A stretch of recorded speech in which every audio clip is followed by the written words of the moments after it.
Hello friends, मैं शमसुलक स्वागत करता हूं आप सभी का आपके इस प्यारे से प्लेटफॉर्म शम्स क्लासेस में। तो आज के इस लेक्चर में दोस्तों हम लोग बात करने वाले हैं। हेलो फ्रेंड्स, मैं शमसुलक स्वागत करता हूं आप सभी का आपके इस प्यारे से प्लेटफॉर्म शम्स क्लासेस में। तो आज के इस लेक्चर में दोस्तों हम लोग बात करने वाले हैं क्लास 6 का chapter number 1 the earth in the solar system. The earth in the solar system class 6 का चैप्टर नंबर 1 है, उसी को हम आज पढ़ेंगे और उसको एकदम फैंटास्टिक तरीके से एंजॉय करेंगे। तो चलिए शुरू करते हैं। The earth in the solar system. तो बेसिकली हमारे सोलर सिस्टम में क्या क्या पाया जाता है तो उसको हम जान लेते हैं। सबसे पहले हमारे क्या होता है, सन होता है। क्या होता है, हमारे साथ बोलते रहिए। हमारे सोलर सिस्टम में सबसे पहले क्या होता है, हमारा सन होता है। फिर उसके बाद उसके अराउंड यानी कि घूमने वाला, परिक्रमा करने वाला 8 प्लैनेट। सबसे पहला ये हमारा मरकरी हो जाएगा, वीनस हो जाएगा, अर्थ हो जाएगा, मार्स हो जाएगा, जुपिटर हो जाएगा, सैटर्न हो जाएगा, जुपिटर। ये कुछ ऐसे ये रखी है, आप लोग समझ जाना। ये हमारे 8 प्लैनेट हो गए, हमारे सोलर सिस्टम के सबसे चुनिंदे और हमें याद करने के लिए बहुत जरूरी है। ये हमारा सबसे क्या हो जाएगा, पहले मरकरी, वीनस। हमारे साथ बोलते रहिए, आप लोगों को भी बोलते बोलते याद हो जाएगा। अगर बोलोगे नहीं तो क्या होगा कि आप लेक्चर तो देख लोगे और बाद में कहोगे अरे यार याद ही नहीं हो रहा है, क्या करूं। और फिर रटने बैठोगे, रटते रटते पता नहीं कंप्लीट होगा कि नहीं होगा। तो हमारे साथ बोलते रहिए, मरकरी, वीनस, अर्थ। फोर्थ में हमारा क्या आ जाएगा, Mars, Jupiter,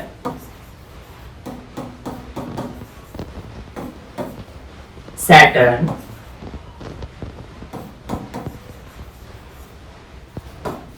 Uranus, Neptune.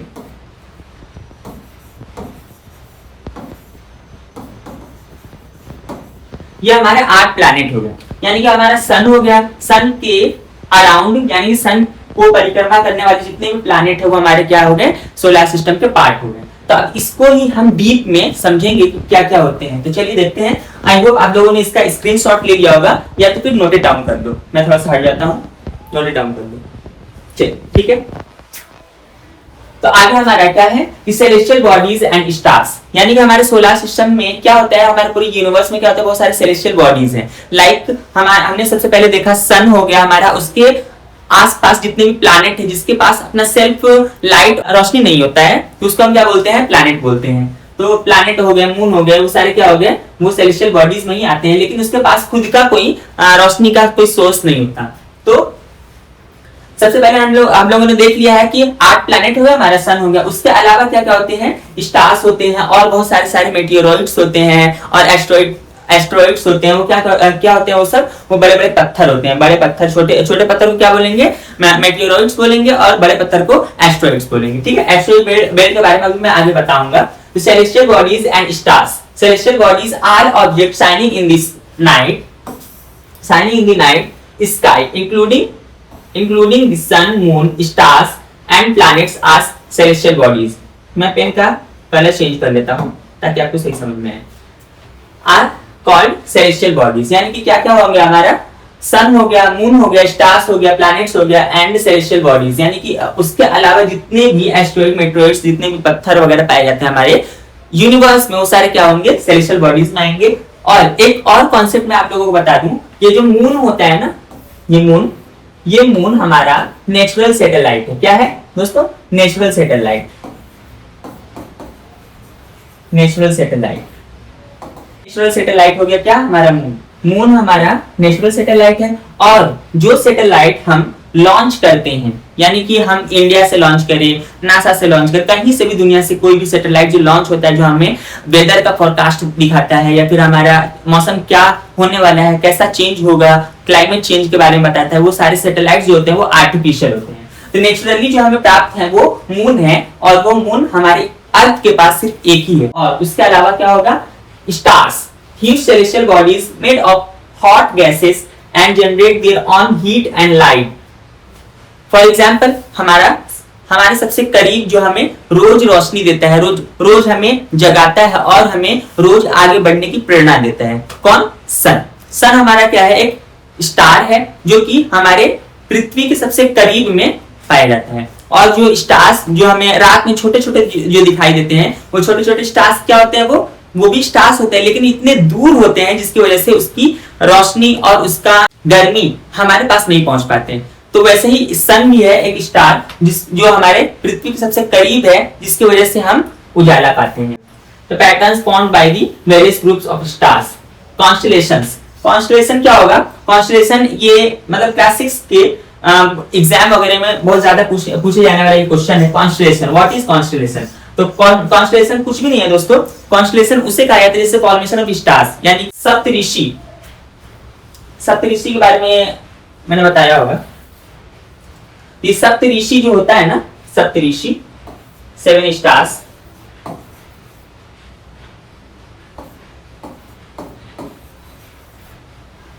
formation of stars is called सप्तऋषि।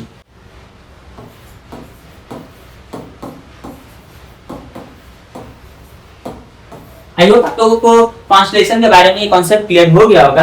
तो जो फॉर्मेशन होता है वो कैसा होता है, ये 7 स्टार का एक मतलब डायग्राम की तरह बनता है, उसको हम सप्तऋषि बोलते हैं। ये सबसे लास्ट वाला जो स्टार आपको दिख रहा है ये वाला, इसी से हमें डायरेक्शन पता चलता है।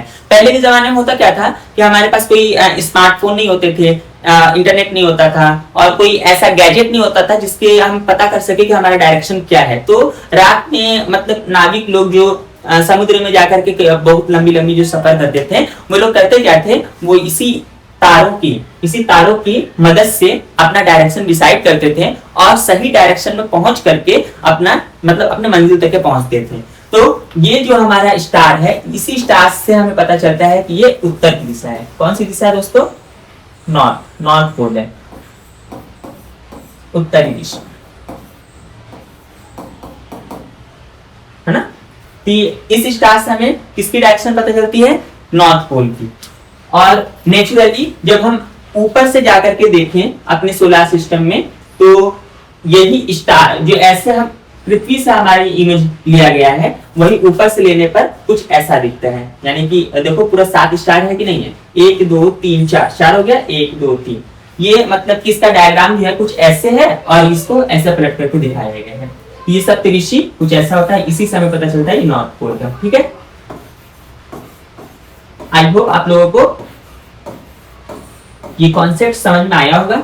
और अकॉर्डिंग टू हिंदुइज्म, यानी कि हिंदुइज्म के पॉइंट ऑफ व्यू से और माइथोलॉजी से सप्तऋषि को कुछ ऐसे नाम दिया जाता है। यानी कि जो 7 स्टार हैं, वो 7 स्टार का नाम कुछ ऐसे दिया जाता है: कश्यप, आरती, विश्वामित्र, वशिष्ठ, भरद्वाज, गौतम एंड जमदग्नि।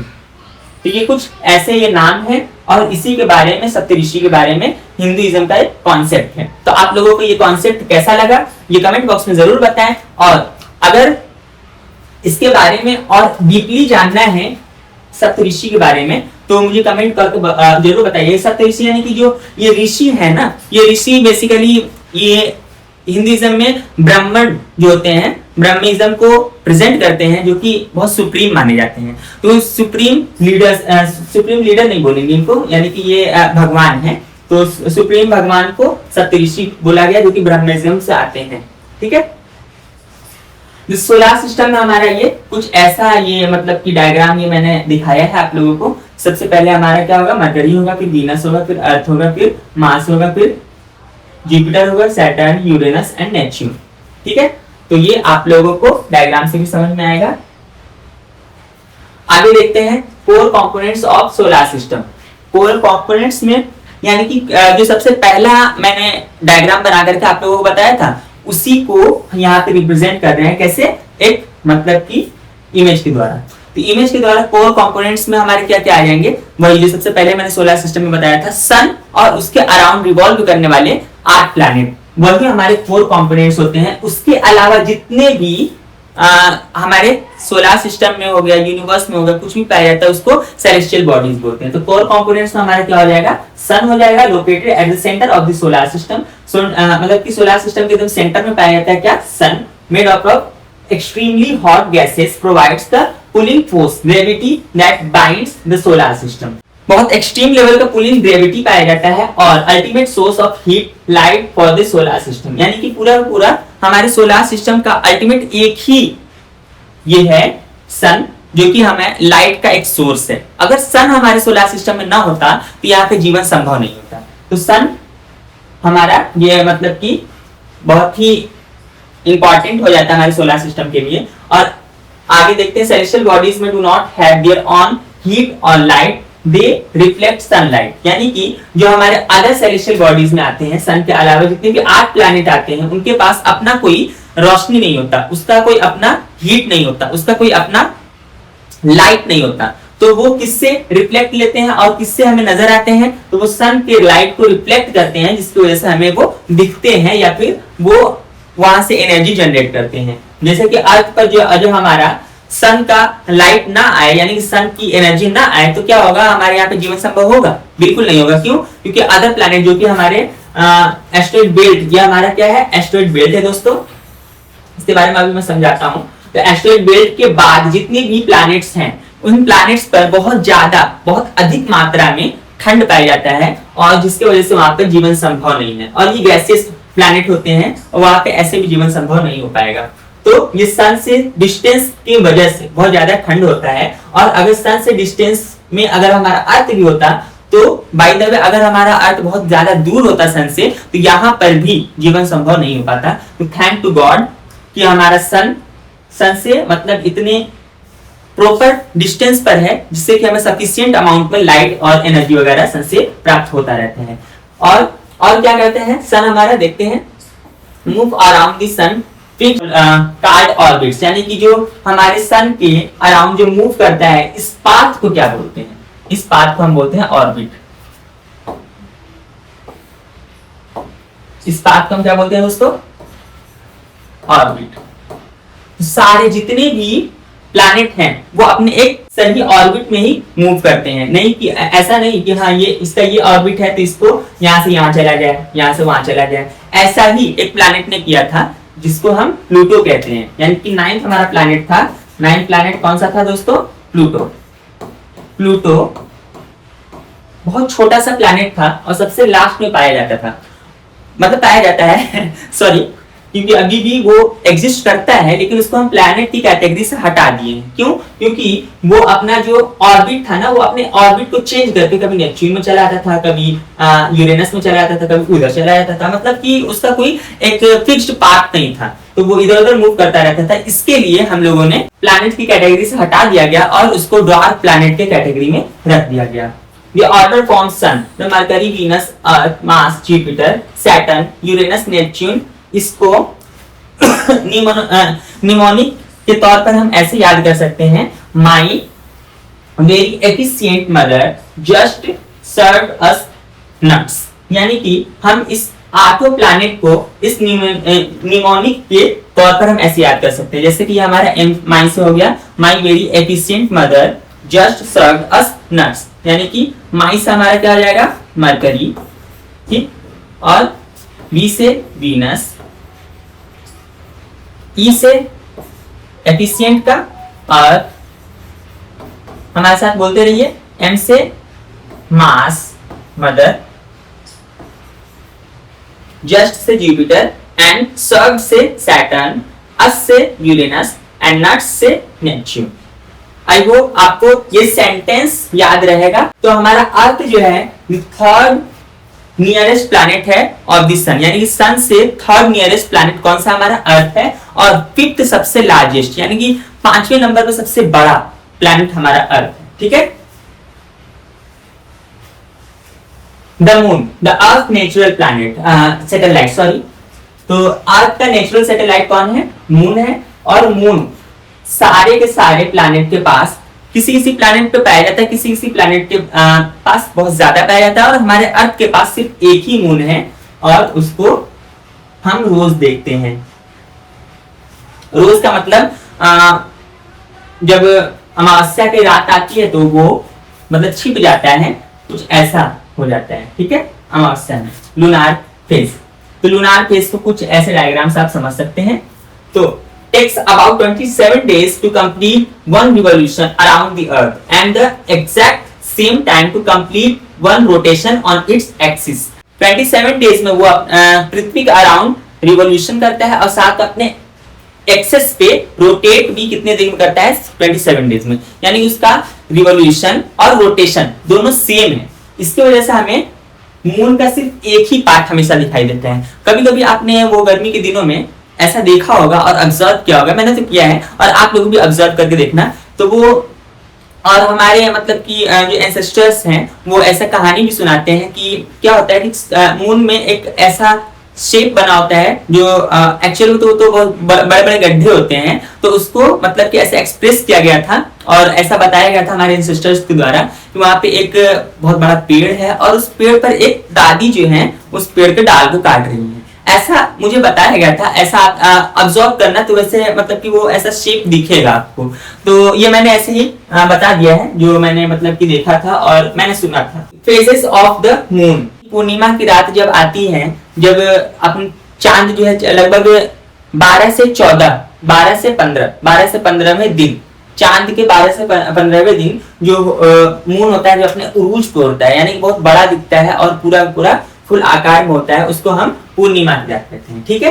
और when the full moon phase is illuminated, अमावस्या, और अमावस्या क्या होता है दोस्तों, उसका एंडिंग पॉइंट होता है, चार के लास्ट के 4 एंडिंग पॉइंट के दिन क्या होता है, हमारा चांद पूरा पूरा एकदम दिखता ही नहीं है, तो वो उसको हम अमावस्या कहते हैं, ठीक है। जैसे कि हमारा ये पूरा पूरा रिवॉल्यूशन कितने दिन में करता है, 28 दिन में, मतलब 27 डेज में करता है, और 27 डेज में ये 4 हफ्ते पाए जाते हैं। तो सबसे पहला हफ्ता हमारा यहाँ पे ऐसा रहेगा, दूसरा हफ्ता यहाँ पे रहेगा, तीसरा हफ्ता यहाँ पे, चौथा हफ्ता यहाँ पर, ठीक है। ऐसी 4 हफ्ते में ये पूरा पूरा रिवॉल्व करता है मून किसका अराउंड, पृथ्वी का अराउंड, और पृथ्वी किसका रिवॉल्यूशन करता है, सन पे, ठीक है। आई होप आप लोगों को समझ में आया होगा। तो कुछ ऐसे हम समझ सकते हैं, जैसे फर्स्ट क्वार्टर में यानी कि फर्स्ट सप्ताह में यहाँ पर ऐसा होगा, सेकेंड सप्ताह में यहाँ पर होगा, और थर्ड सप्ताह में यहाँ पर, फोर्थ सप्ताह में यहाँ पर, यानी 4 सप्ताह में पूरा पूरा एक रिवॉल्यूशन ये कंप्लीट कर लेता है, ठीक है।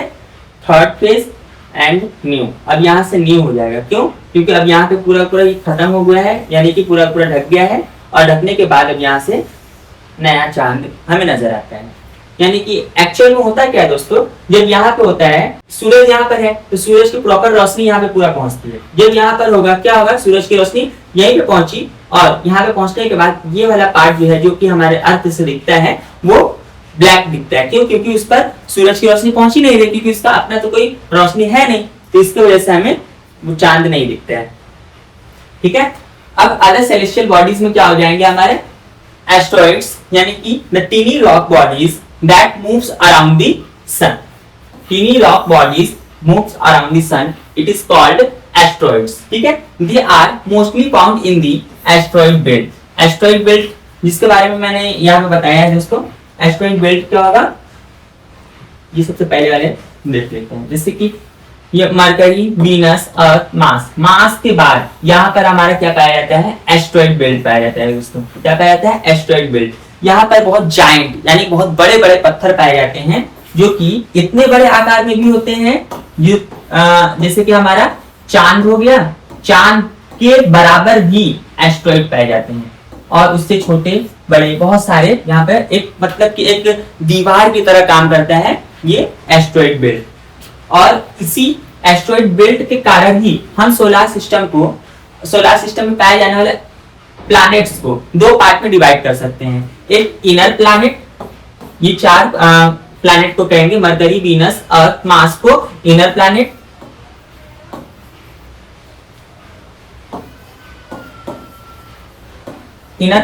और इसको यानी कि एस्ट्रॉइड बेल्ट के जो उस पार पाए जाएंगे उसको आउटर प्लैनेट।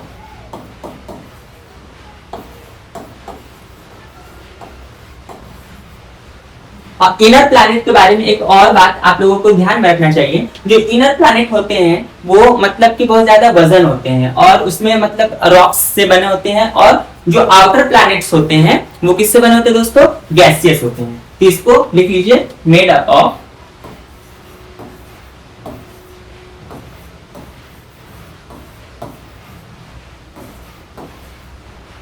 रॉक्स।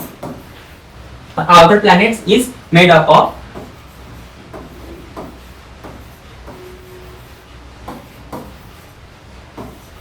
gases। ठीक है, ये 3 पॉइंट आप लोगों के दिमाग में एकदम छप जाना चाहिए, क्योंकि ये बहुत ज्यादा इंपॉर्टेंट हो जाते हैं। एस्ट्रॉइड बेल्ट के इधर पाए जाने वाले, यानी कि सन के करीब पाए जाने वाले इनर प्लैनेट होते हैं, और वो कौन कौन से हैं? मरकरी, वीनस, अर्थ, मार्स। मेरे साथ दोहराइए, मरकरी, वीनस, अर्थ, मार्स। मरकरी, वीनस, अर्थ, मार्स, ये inner planet made up of rocks, है ना। और फिर एस्ट्रॉइड बेल्ट, ये हमारा क्या है? एस्ट्रॉइड बेल्ट है। एस्ट्रॉइड बेल्ट, एस्ट्रॉइड बेल्ट के इधर यानी कि सन से दूर, तो वो हमारे आउटर प्लैनेट होते हैं। और आउटर प्लैनेट में हमारे क्या हो जाएगा? जुपिटर, सैटर्न, यूरेनस और Neptune. Jupiter, Saturn, Uranus, Neptune. Jupiter, Saturn, Uranus, Neptune. Jupiter, Saturn, Uranus, Neptune. मेरे साथ दोहराइए, जुपिटर, सैटर्न, यूरेनस, नेपच्यून। ये सारे मेड अप ऑफ गैस, यानी गैसियस प्लैनेट होते हैं। इसको गैसियस प्लैनेट भी बोल सकते हैं, इसको रॉक प्लैनेट्स भी बोल सकते हैं। ठीक है, चलिए अब आगे की ओर चलते हैं हम लोग। तो ये आप लोगों को समझ में आ गया होगा कि हमारा 9 प्लूटो था, जिसको प्लैनेट की कैटेगरी से हटा दिया गया। ये भी आप नोट कर सकते हो। अब आगे देखते हैं, ये हमारा मून, ठीक है। अब अदर सेलेस्टियल बॉडीज में हमारा एस्ट्रॉइड्स, एस्ट्रॉइड्स के बारे में आई होप आप लोगों को समझ गया होगा, यानी कि 4 प्लैनेट के बाद जो एक बेल्ट, बहुत जाइंट पत्थर का एक जखीरा पाया जाता है, उसको हम एस्ट्रॉइड्स बेल्ट कहते हैं। ठीक है, और meteoroids, small pieces of rocks that move around the sun, यानी कि सन के अराउंड जो मूव करते हैं, स्मॉल पीसेस ऑफ रॉक्स, यानी कि स्मॉल पीसेस छोटे छोटे पत्थर होते हैं, बहुत बड़े भी नहीं होते हैं और बहुत ज्यादा छोटे भी नहीं होते हैं। ऐसा कि अगर मान लो कि कोई मेटेओरॉइड्स में अगर कोई अर्थ के पास आता है, तो आप लोगों ने ये मतलब कि देखा होगा और अपने बड़ों से सुना भी होगा, क्या?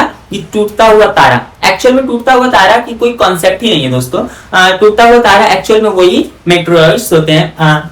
ये मेटेओरॉइड्स होते हैं जो कि स्मॉल पीसेस ऑफ रॉक्स होते हैं, जो कि जब अर्थ के एटमॉस्फेयर में आते हैं तो वो जल करके सितारे की तरह हमें दिखते हैं। तो वो एक्चुअल में क्या होते हैं दोस्तों? मेटेओरॉइड्स होते हैं। वो टूटता हुआ तारा देख करके आपने भी विश मांगा होगा, ओ गॉड मैं इस बार टॉप कर जाऊं। क्या आपका पूरा हुआ? ऐसा कुछ भी नहीं होता है दोस्तों। जो होना रहता है आपको खुद से मेहनत करना पड़ेगा। ठीक है,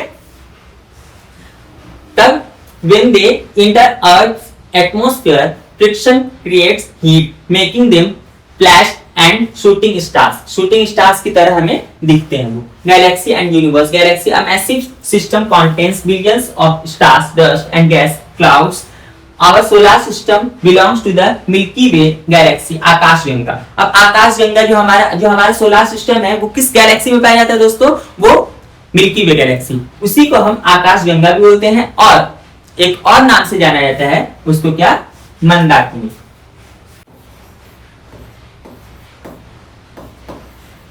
मंदाकिनी, ठीक। अब मंदाकिनी किस लैंग्वेज में है, ये आप लोग मुझे कमेंट बॉक्स में लिख करके बताओगे किस लैंग्वेज में मंदाकिनी कहा जाता है। आकाशगंगा, मंदाकिनी और मिल्की वे, ये तीनों हमारी गैलेक्सी का नाम है। ठीक है, universe, millions of gases together forms the universe, यानी कि मिलियंस ऑफ गैलेक्सीज, अगर गैलेक्सीज मिलियंस ऑफ गैलेक्सीज को अगर मिला दे तो तब हमारा क्या बनता है? हमारा यूनिवर्स बनता है। सबसे पहले जैसे कि मैं आप लोगों को समझाऊं, ये हमारा सन हो गया। अब सन के अराउंड 5, 6, 7, 8, ये हमारा 8 प्लैनेट हो गया। ठीक है, ठीक, 8 प्लैनेट हो गए। ठीक, अब 8 प्लैनेट के बाद यहाँ पे चांद हो गया, बहुत सारे चांद यहाँ पे बहुत सारे होंगे। ठीक है, तो उसके बाद क्या होगा? यहाँ पे स्टार होगा, यहाँ पे स्टार होगा, ऐसे ऐसे बहुत ढेर सारे स्टार्स बनेंगे। अब इसको हम क्या कहेंगे? सोलर सिस्टम बोलेंगे। अब इसके अलावा बहुत सारे यहाँ पे इस सोलर सिस्टम के बाद ये सन एक स्टार है। इसके अलावा इस गैलेक्सी में बहुत ढेर सारे स्टार्स पाए जाते हैं, उसके पास भी बहुत सारे प्लैनेट्स होंगे। तो वैसे ही बहुत ढेर सारे स्टार्स का कॉम्बिनेशन बना करके क्या बनता है? हमारा एक गैलेक्सी बनता है। अब एक गैलेक्सी में क्या क्या हो गया दोस्तों, एक गैलेक्सी में एक सन हो गया और इतने सारे प्लैनेट हो गए, ये हमारा सोलर सिस्टम हो गया। ये हमारा क्या कहलाएगा, सोलर सिस्टम। अब इसी में बहुत ढेर सारे सन को और बहुत ढेर सारे प्लैनेट को मिला देंगे तो हमारा क्या बनेगा, एक गैलेक्सी बनेगा। अब बहुत सारे गैलेक्सी को जब मिलाएंगे तब हमारा क्या बनेगा, मिलियंस ऑफ गैलेक्सी जो मिलेंगे तब हमारा क्या बनेगा, एक यूनिवर्स बनेगा। तो हमारा यूनिवर्स कैसे फॉर्मेशन हुआ देखा दोस्तों आपने, जैसे कि हमारा ये सोलर सिस्टम के अलावा बहुत सारे सोलर सिस्टम गुच्छा बनेगा तो क्या होगा, हमारा गैलेक्सी बनेगा, और गैलेक्सी का जब गुच्छा बनेगा तो हमारा यूनिवर्स बनेगा। ठीक है, ये कॉन्सेप्ट क्या है कि जो हमारा गैसियस प्लैनेट है, सन के बाद एस्टेरॉयड बेल्ट हो गया, ये क्या हो गया,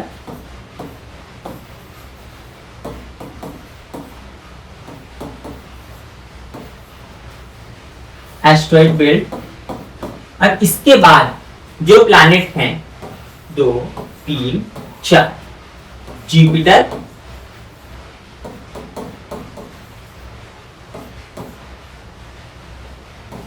सैटर्न, यूरेनस, नेपच्यून।